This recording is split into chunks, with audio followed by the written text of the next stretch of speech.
clothes or toys, I would be the last person picked.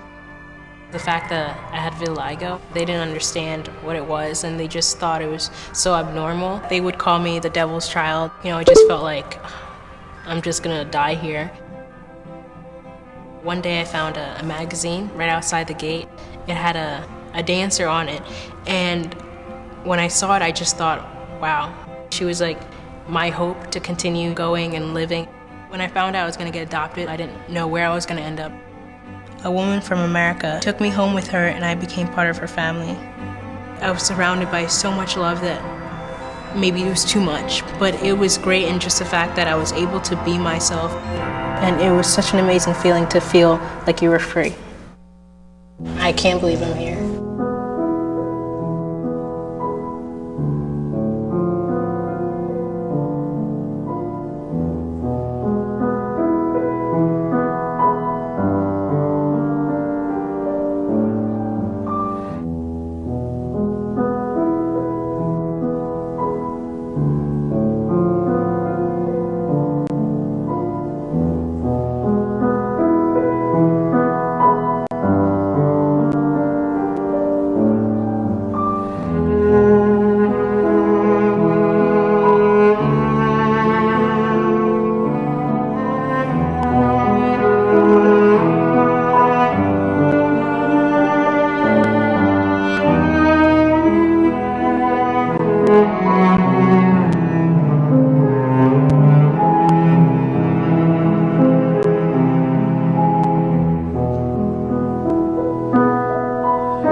Women's progress is human progress. And I want every girl, every child to be educated.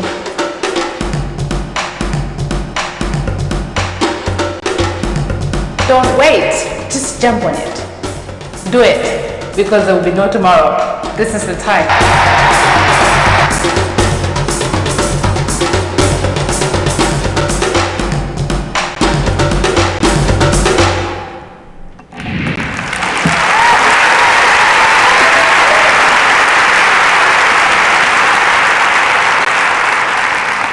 Good evening, everybody. I'm Tina Brown, and I want to welcome you all to the 4th Annual Women in the World Summit.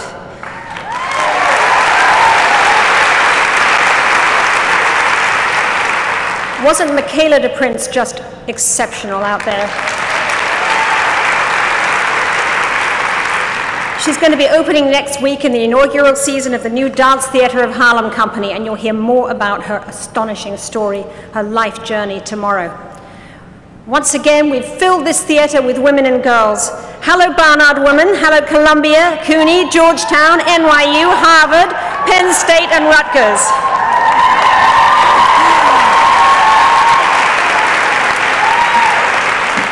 And hello, women in the world on campus. Hello, Women's Leadership School. Hello, everyone. And by the way, hello to all the men who care enough to be here tonight.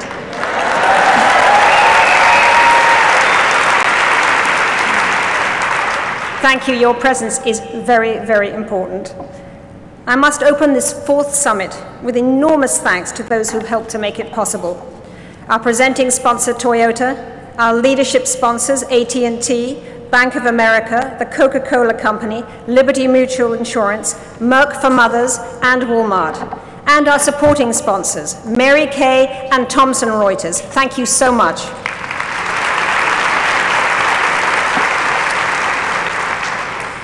Now, since last year's jam-packed summit, we've expanded overseas. Last December, we took Women in the World to Sao Paulo, Brazil. Our next stop, Istanbul, that bridge between the Muslim world and the West. We've just relaunched our Women in the World channel, where hundreds of thousands are watching the live stream tonight. And this July, our Women in the World on Campus program will include a new leadership academy in partnership with Eleanor Roosevelt Center. This summit seems to fall at a particularly important moment. It's been a year of tremendous ferment for women everywhere. We've been blindsided by stories of injustice, inequity, and violence. Headlines from around the world have rocked us to our core, from India, Russia, Pakistan, Mali, Brazil, South Africa, to Steubenville, Ohio. But at the same time, something new and heartening is happening in that ferment. Thanks to social media and the work of so many of you in the theatre tonight, these stories have galvanized public opinion. Could it be that at last we're reaching a tipping point? That's what the Women in the World Summit is here to reinforce. That's why we've convened so many fearless and revolutionary women to tell their stories, to join us in a rallying cry against the invidious and so often violent restraint of half the world's population. We've heard a lot in recent polemic about how to win the fight for the corner office. But pushing up against a glass ceiling is practically a luxury when you consider the millions of women who can feel the floor dropping beneath their feet. I mean, try being a woman in Pakistan, where girls are gunned down for the simple act of boarding a school bus. Try being a woman in the Democratic Republic of Congo, where it's estimated over 1,000 women are raped every day. Try being a woman in Somalia, where 95% of girls face genital mutilation. Try being a woman in Brazil, where a report in 2010 found that 10 Brazilian women lose their lives to domestic violence every single day. Try being a woman in Indonesia, where every hour one woman dies in childbirth. Try being a woman in Afghanistan, where nearly 90% are condemned to illiteracy. And here in the United States, let's remember that women are paid only 77 cents for every dollar that a man makes, that enormous amounts of mothers in the US are working double time, graveyard shifts, and more than one job just to put food on the table. And that just last week, we saw the most restrictive anti-abortion bill in the country signed into law in North Dakota, and that tens of thousands of rape kits sit untested in public storage facilities across the country because the authorities, our authorities, just don't get around to it. In recent weeks, in public debates, we've been exhorted to lean in. There can hardly be a woman in America who hasn't followed that important conversation, and thank you, Sheryl Sandberg, for starting it. But leaning in can only be a partial strategy. Leaning in works only in places where women are close enough to reach for their rightful goals. What about the vast number of places where women are at the wrong end of a chasm, where you lean in and you're scorned, or worse, flogged, stoned, vilified, or just denied entry? Our mission at this summit is not just to lean in, but to lean on. Lean on corporations to change the pitiful representation of women in boardrooms. Lean on the prosecutors of India to end rampant sexual violence. Lean on the courts in Latin America to put an end to impunity to violence against women. Lean on the pimps who sell girls for sex and the Johns who buy them. Lean on clerics from all religions who condone or turn a blind eye to the abuse of women and deny their fundamental rights. Lean on brothers who would murder their sisters in so-called honor killings. Lean on entire governments to safeguard the rights and well-being and free up the economic potential of a full half of all their citizens. Lean on.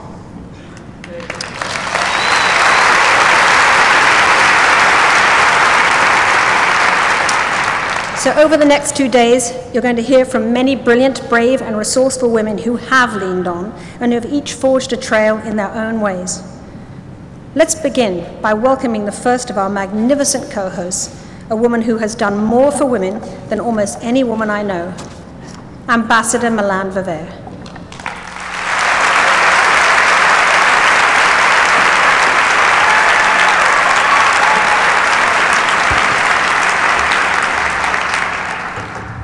The woman I am here for is Micheline Kadoho from the Democratic Republic of Congo. We are victims of an armed conflict that has gone on for years, and with it has come unspeakable violence and destitution. The military and ex-Rwandan army have been raping our women as a tactic of their war strategy. The consequences have been enormous: physical abuse, sexually transmitted disease, lifetime disabilities, mental trauma, agony, and yes, death. Because of the rapes, even our husbands often reject us. The toll of violence perpetrated against us goes on to this very moment. Yet the perpetrators go unpunished. Impunity reigns, and the war against us goes on. My name is Lauren Bush-Lauren, and the woman I am here for is Suad from Syria. Please look at me closely. Do I look like a 27-year-old? I look at my face, and I cannot even recognize who I am anymore. We had a good life. My husband was making good money and working in a bakery. But with the fighting that overtook our area, we had no choice but to run. We left everything behind. We couldn't even pack our clothes. We fled under heavy shelling. I couldn't tell you where the bullets were coming from. We are physically safe here, but I feel as if my spirit is gone. We want our lives back. We want to raise our children in peace. My name is Nizam Gunais, and the woman I'm here for is Maria de Penha. I am a biochemist from Fortaleza, Brazil. My husband went from being a companion and a friend into a torturer. We lived a life filled with physical and psychological violence. I asked for separation many times, but he always refused. And I saw that many women were killed when they were trying to leave a violent relationship. Defense lawyers always claimed the perpetrator could not accept the separation because he loved the woman too much, and the aggressor usually got away without penalty. One day, my husband shot me in my back, leaving me paralyzed. 4 months later, he tried to kill me again. In court, he was found guilty twice, but was freed due to legal technicalities. But I succeeded after a fight of more than 20 years in changing domestic violence laws in Brazil. The law now bears my name, the Maria de Penha Law. Its mission is to guarantee a future free of violence for our daughters and our granddaughters.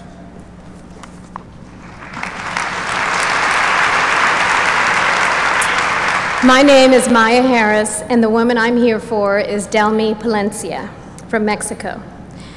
I'm an undocumented mother living in New Orleans. I came to this country with a dream, to give my children a good education. I have a beautiful son named Josue. One night, when my son was 3 months old, I was lying in bed nursing him. When some officers came into my room, they took my son from me and they arrested me. I was detained without a court date for weeks. Every day felt like years. I didn't know what was happening or when I would see my son again. I felt like my heart had been ripped out. Eventually, I was released with the condition that I would leave this country and my family. No mother should have to be apart from her children. We need each other. Without our families, what do we have? That's why I'm part of a movement of mothers called We Belong Together, and we're working to keep families together and to create a path to citizenship for undocumented women like me. Women who want to see all of our families and this country become stronger together.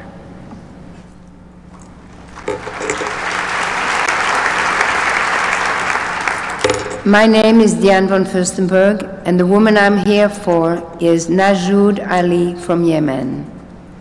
Forced to marry at age 9, she fought for and obtained a divorce at age 10.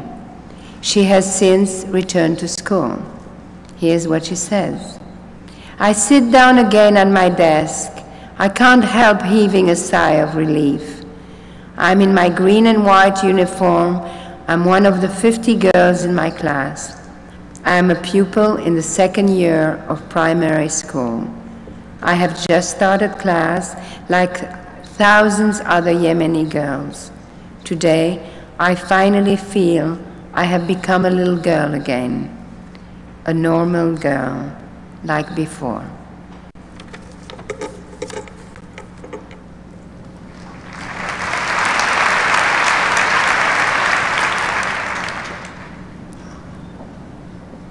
My name is Dr. Hawa Abdi. The woman I am here for is Gladys Kirant from Kenya. I was 12 when my father took me from the school and told me it was a time for me to be circumcised. According to a traditional belief, the circumcision turns a girl into the woman who is fit for marriage. The ceremony started with 2 days of dancing and singing. Then a woman came with a knife and cut me. This was performed without anesthetic. For a week there was nothing but pain and tears. I lost a lot of blood. It was relief when at last I lost the consciousness. Many girls bled to death after being cut. Other girls due to other girls died later due to infection. I was lucky enough to survive.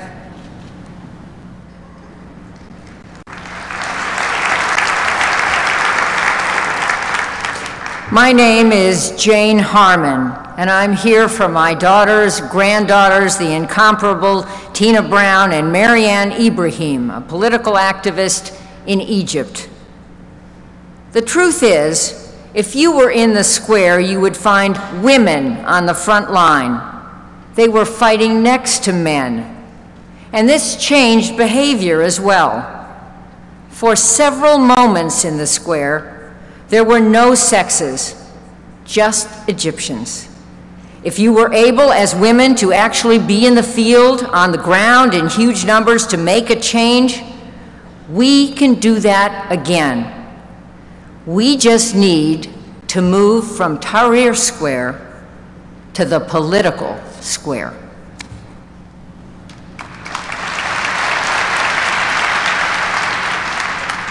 My name is Aijen Poo, and the woman I'm here for is Jennifer Bernard from Trinidad and Tobago. My life really changed the day that I left my home 23 years ago.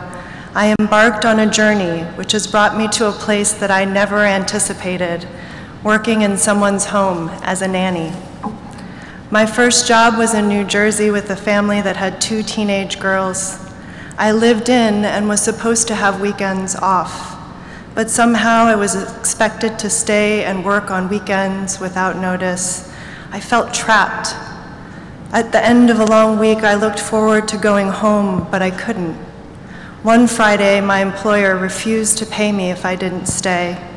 I decided I couldn't take it any longer. It was a long distance to the train, and I just started the trek with my bag on my back and tears in my eyes, determined to stand up for what I believe in, the right to be treated respectfully, regardless of who I am. Love is a gift that we give to so many as women, and we must learn to give it to ourselves.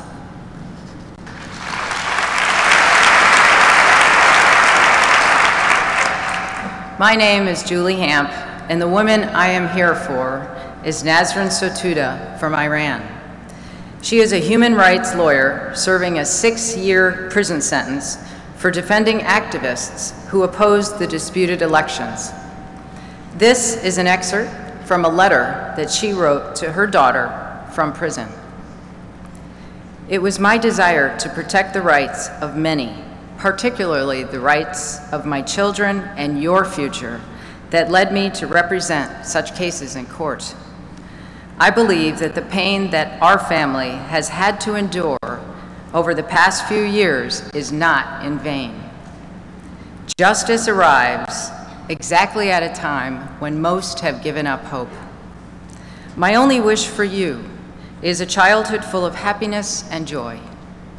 If you are upset with the interrogators and judges as a result of the case against me, bestow peace and tranquility upon them with your childlike melody so that we too can achieve tranquility and peace of mind.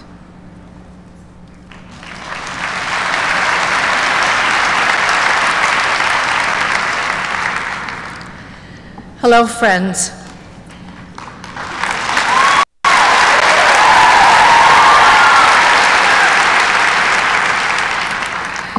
The woman I'm here for is Inez McCormick, a tall woman and a towering figure in the movement for civil rights in Northern Ireland.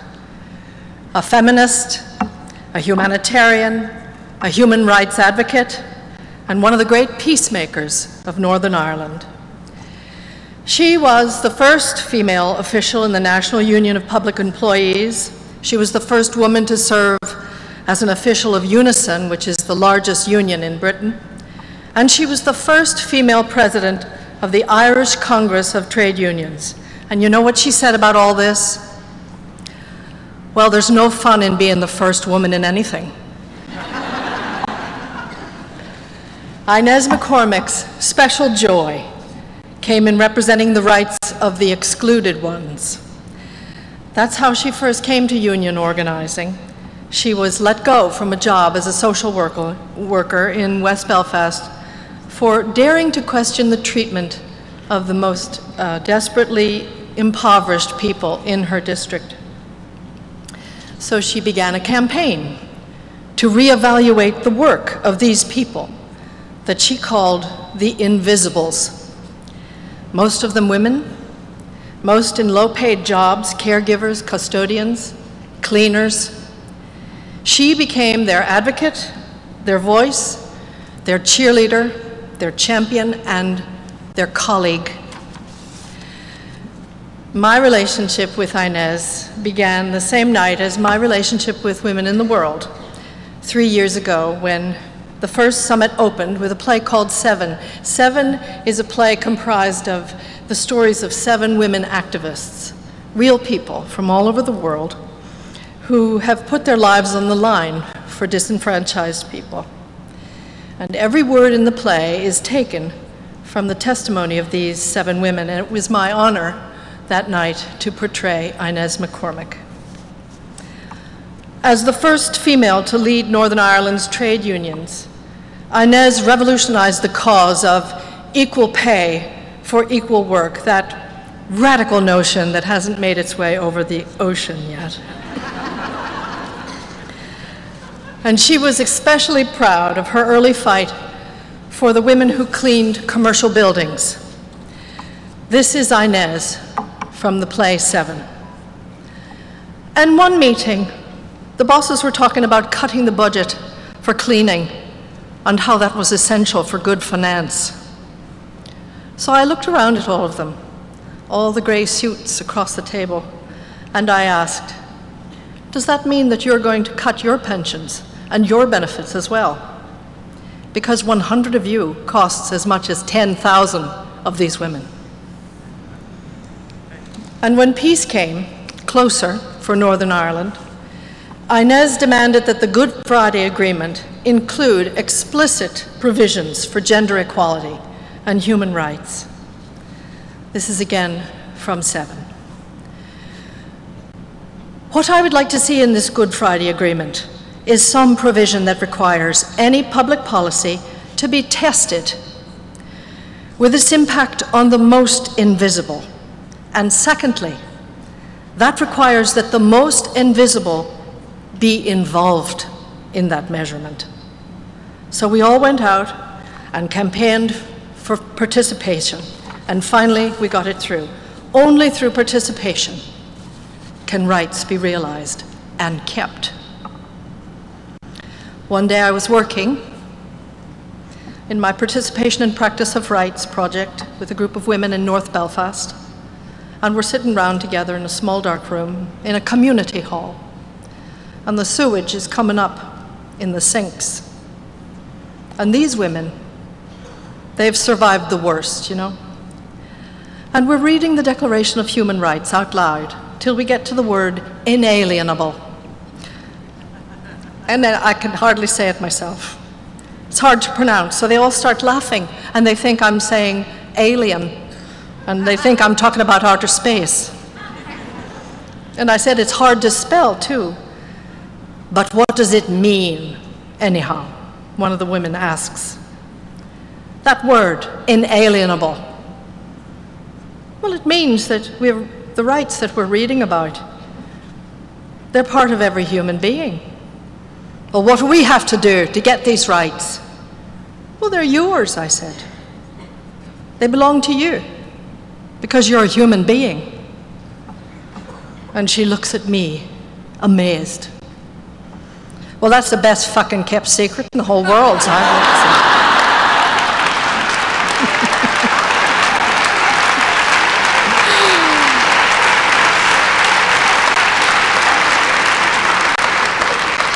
3 years ago, when Women in the World presented this play, 6 of the women portrayed in it were sitting in the theater observing us. And at the end, we asked them all to come up on stage.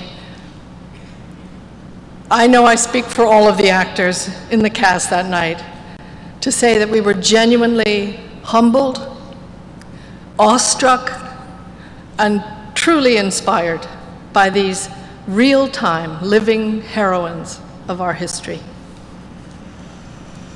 Listen to the real Inez now speaking. I've lived in narrow spaces, hostile spaces, and very unpopular spaces. I never dreamt that that would end up being immortalized in the New York play. It was about women in a place in history, in a time in history, asserting and standing up against what was wrong. We stood for the millions of women who stand up in ordinary lives against the brutal powerlessness in which most of the women on this planet currently live without them being victims, and they have never anyone to pat them on the back or say they're wonderful. Is it nice to be patted on the back and being a New York play? It's lovely. It really is. We go back to reality, you know.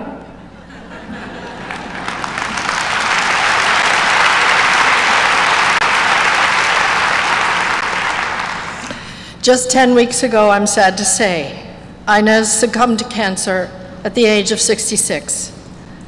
She died in her beloved homeland, Derry, Northern Ireland, surrounded by her daughter, her grandchildren, her husband of 44 years, Vinnie McCormick, who is here with us tonight. Where are you, Vinnie?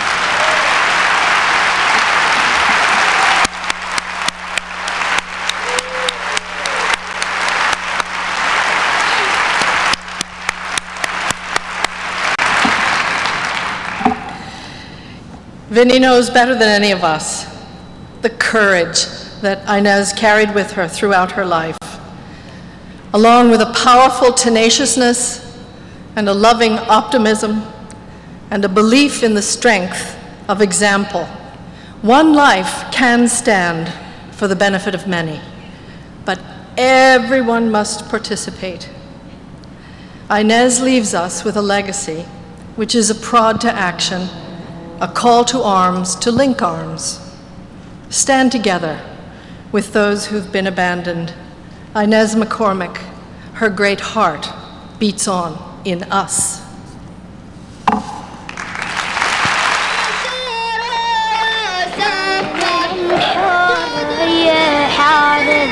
يا شعب بيدوم سآمن حنن الحرية حنن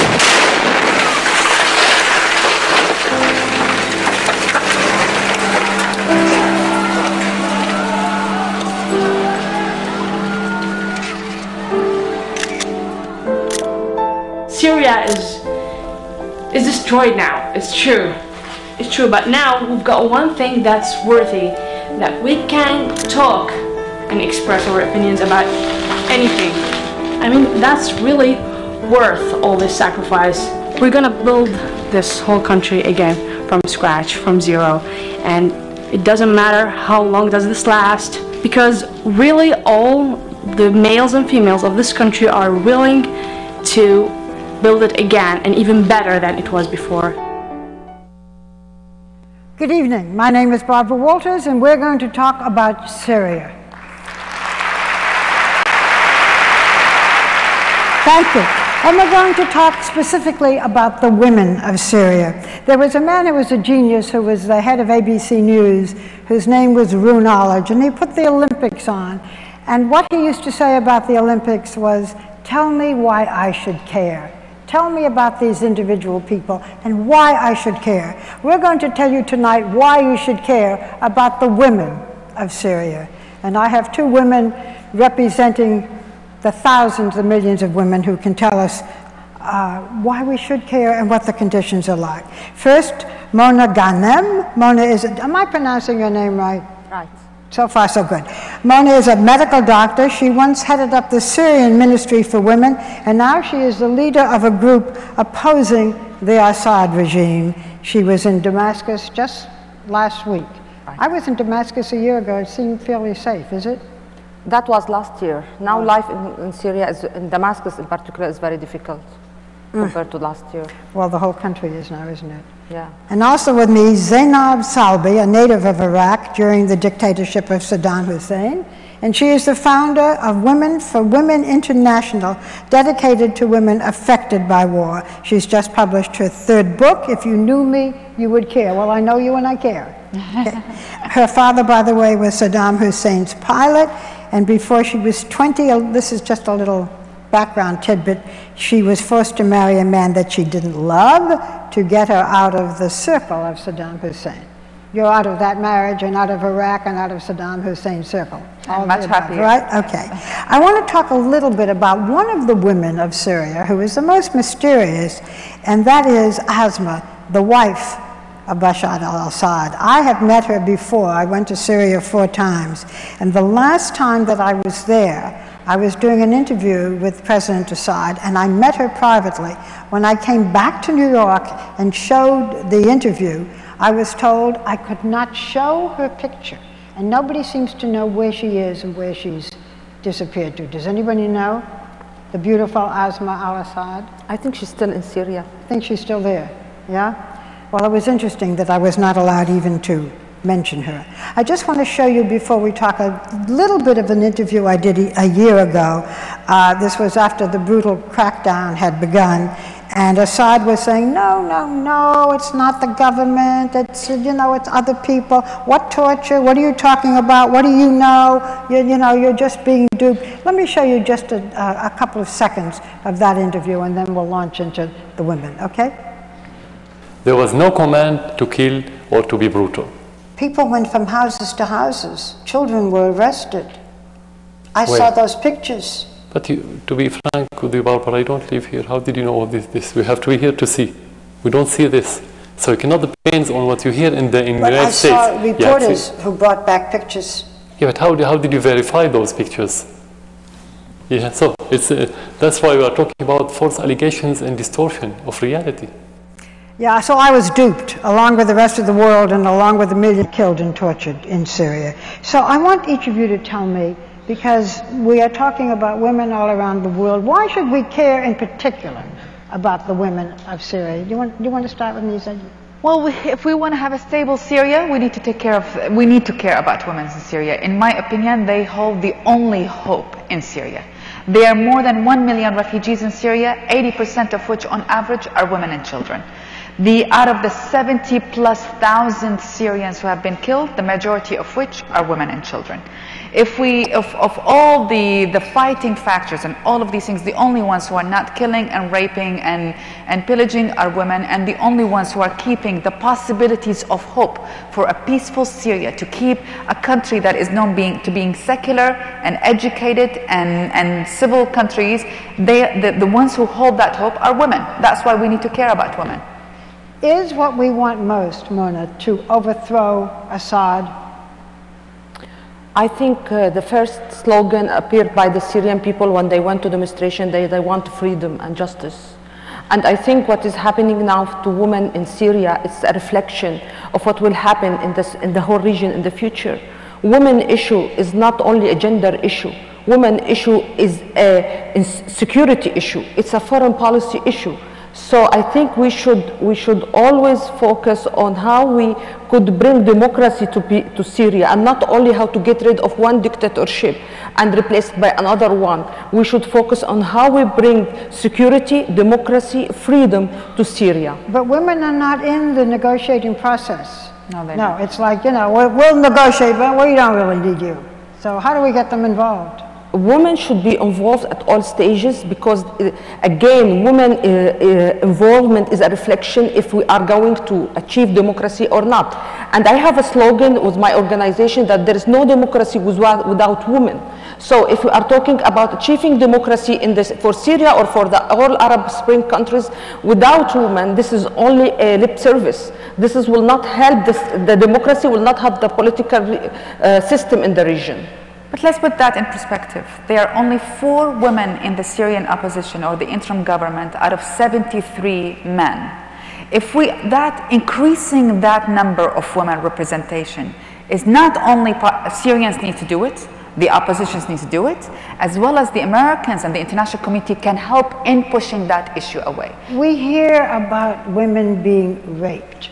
Are they being raped by Assad's people, by the rebels, and is that really the case? Is that now a danger? And we also hear that some of the mothers are having their children, their daughters marry older men so that they will not be raped. What is the condition? Well, the best statement I heard about what's happening to women in Syria is from a young Syrian woman activist who said the Assad government are oppressing women, and the opposition, or at least elements of the strong oppositions, the religious one, are marginalizing women. Now, the government is using rape as a tool, as a political tool, but that's rape usually, that's how it's used in moments of violence. We're not talking about the same volume as what happened in Bosnia, where 20 to 60,000 women in Bosnia were raped. We don't know the numbers in Syria. But are women being raped in the prisons of Syria? Yes. Are political oppositions, when they get caught by the government, do they get raped? Yes. Do we know the volume of this? No. And that we don't know, both because we really don't know and because sometimes the people do not talk about it. And so it is an issue, and it is an issue being used to in my opinion, to actually promote sectarian fighting to trigger that sectarianism. So a lot of the Sunni women, if they are raped in the prisons, it triggers the sectarianism in that process of violence. Unfortunately, violence was committed by both sides on women. Rape and violation of the human rights of the Syrian women committed everywhere, in the prisons and also by the opposition, by the armed opposition. Now we see a lot of new fatwas by some sheikhs which allow this marriage only for the sake of jihad, where they bring women only to satisfy the sexual desire for their opinions. And this is now a big issue in Tunisia, because we have cases of 12 women who were deported to Syria just to have sex with their opinions. So, and also we have a lot of cases of rape between all sides, between Sunnis, between Alawites, everybody exercising his increased level of violence over women. And this is why I link the women issue to the violence issue, to the politics. It's not only women, an issue is by itself. No, it's very much related to the increased violence in Syria, which was not faced by the whole world. The whole world is seeing the violence in Syria and doing nothing. Well, that's what I want to add. I mean, it's not just violence against women. I mean, the whole country is in an uproar. By the way, I don't know what time we're supposed to finish, so before somebody gets violent with me, can anybody just tell me, I'm looking at a clock, how much time we have to talk? You still have 12 Do you know? 12 minutes. We have 12 minutes from now, so it's 12:25. Yeah. We can you bear with us? Okay. What would you like us to do? There is all this business about Syria. I did an interview with President Obama in December, and he talked about aiding the rebels, but he didn't say how. What do you think the role of the United States to do, not just about the women of Syria, but about the country? I think the United States should keep its role in the world as an advocate for democracy, and they should look into the Syrian case into a deep way, because my personal view that the American and the whole world just looked at the case in Syria in a very simplified way. They didn't understand the complexity of the situation in Syria, and they have delegated this issue to other countries to handle it, like Qatar and Saudi Arabia, and now everybody is watching the increased violence without thinking how to solve this politically. I'm coming from a political movement, which believes that this issue should be solved through political process towards democracy transition, and not only to get rid of al-Assad or to replace it by another body. So what I think that the Americans should care more about the Syrian case, should look seriously, and I think it's a stigma for the whole countries, for the whole international world, to allow this violence in Syria. Okay, but to be very specific, yes, we should care. And one of the reasons we're talking here is to say, why should we care? And why should we care specifically about the women? But suppose you could sit down tomorrow with our president. What would you advise? The Americans' absence or lack of decision-making about what to do in Syria has created a gap, a political gap. A gap that has created a political gap in the Syrian situation. Yeah. A gap that has been then filled by Qatar and Saudi Arabia and other governments. But what would you like us to do? I think America has to interfere, actually. Now, that does not mean military, but it does have to have a position. It does have to get the Russians on board. A position. There is no particular strong position the Americans are holding. In my opinion, the Americans can influence getting Russians on board. It can influence a negotiation status. That is what we need in Syria. We need to get all parties in the negotiating table. It can also include women in a significant way in the political process. That's what Americans can help also. When we are sitting in the negotiating table, to include as many women as possible. The lack of the silence rather of America is creating a political gap. Now, why this is important and how this is connected to women. In the Middle East, women at the moment are the battlefields. A battlefield of an idea of in the Middle East. In the Middle East, is particularly in post-Arab Spring countries. Now remember, Syria started as part of the domino effect of the Arab Spring. People wanted to get rid of the dictator. Now Syria, in Syria's case, is the most unfortunate case because it has now led to a war that killed more than 70,000 people. Now, we need to care, because if we are worried about fundamentalism in the region, we need to care about what's happening to women. Zainab, if I have an advice to the President of the United States, I would say the United States should agree with the Russian on putting pressure on the regime so that they accept the Syrian regime, accept negotiation. Because the United States should put emphasis, or should put their power to talk to the Russians to do what? to put pressure on the Syrian regime to accept negotiation, to accept getting into a political process. Russian and American should agree that they should solve this case. You want Assad to go into some kind of negotiation. He has not so far when he's been pressured to do that. And he's not prepared. Of course he's not prepared, and he is not willing also to change the regime. And there is no one single indicator says that Bashar al-Assad is ready for negotiation. This is why I'm saying that the American and the Russian should agree to put political pressure, not military pressure, on the Syrian regime so that they accept to go into this. Do you want Assad to be overthrown? Of course he should, but this is not the ultimate goal. This is a process.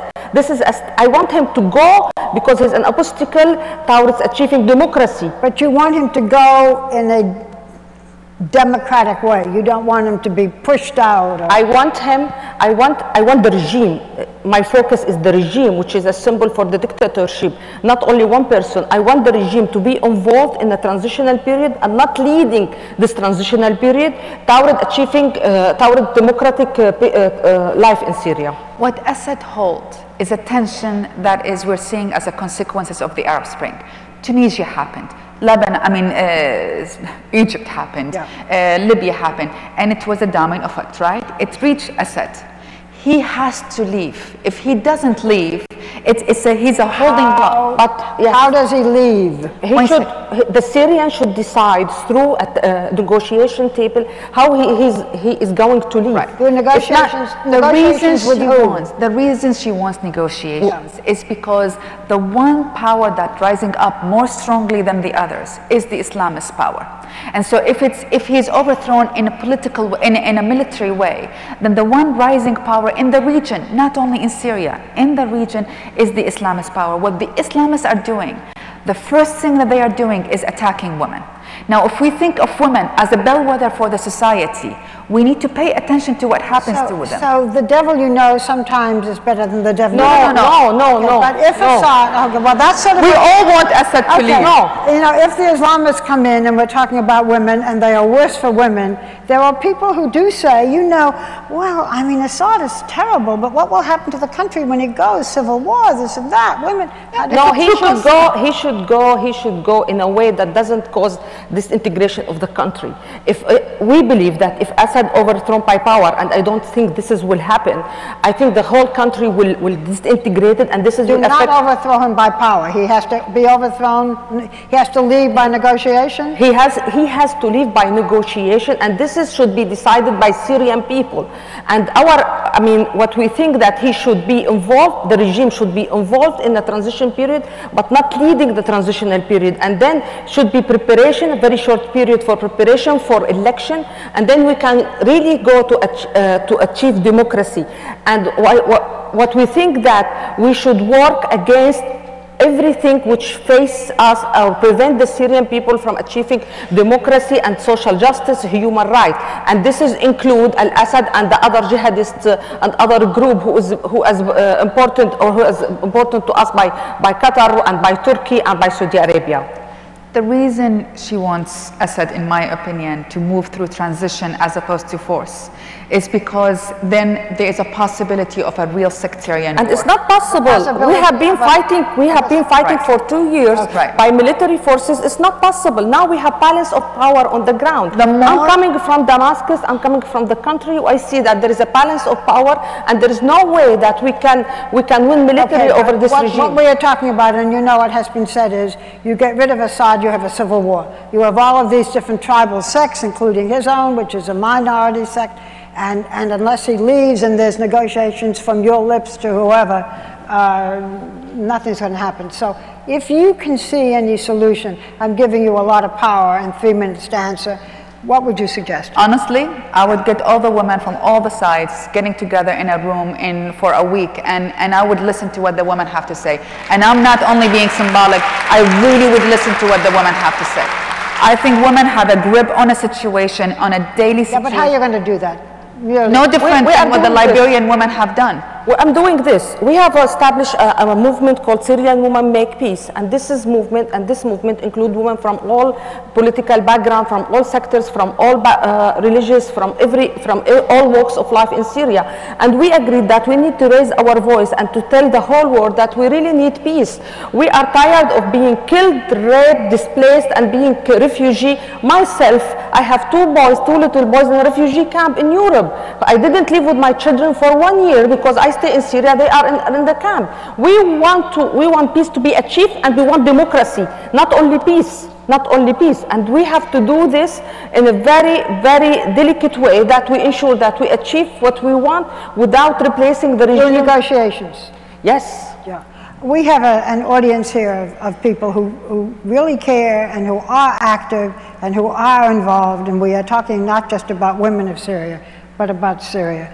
And I know we're asking huge questions without answers, but if these people here could have their opinions expressed and so forth, what would you hope it would be? What do you see as any kind of solution now? We've got to pay attention to what's happening to Syria, and the American government has to take a role in helping peace agreement in Syria. I do agree that we need to do it through negotiations. We cannot afford neither the former regime to stay, nor can we afford for Islamists to come and take over, frankly speaking. We do need to support the women's voices, not on a refugee conditions only, not only in a humanitarian sense. We need to support women's political voices to be heard, because they have actually the most likelihood to have a peaceful solutions that does not entail fighting. These are the takeaway. And I would remind people, there are more than 70,000 people have been killed. We don't know how many women have been raped. There are more than 1 million refugees right now in Syria. The heat is on in the region, not only in Syria, all over the region, and we need support. Not to mention the women who are the ones who are suffering most in the refugee camps. It is the women and the children who are the... Yeah, there has been a lot of reports about forced marriage, prostitution, AIDS cases in the Zaatari camp, and also in the refugee camp in Turkey. And this women and these children were not given the needed protection, needed help. Many children died frozen in the Zaatari camp because there is no electricity, and it was very cold in Jordan at that time. I mean, now it's time to say enough is enough, and we want peace, and we want to stop all this violence in Syria. And again and again and again, not only peace, but also democracy and achieving human rights for Syrian people, because they deserve it. We are like all other people on earth who really enjoy the democracy, and I think Syrians have fought a lot, and we have more than 70,000 persons were killed just for to achieve democracy and achieve this social justice. I thank you both for caring.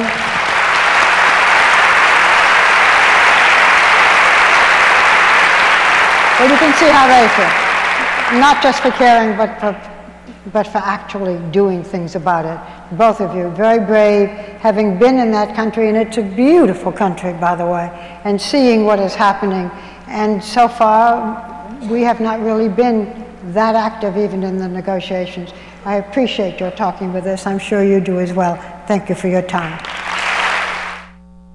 Do you remember the dream we embraced? To build ours into a great society, a prosperous constitutional democracy united in our diversity.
It is indeed my honor and good fortune to be here this evening. I know from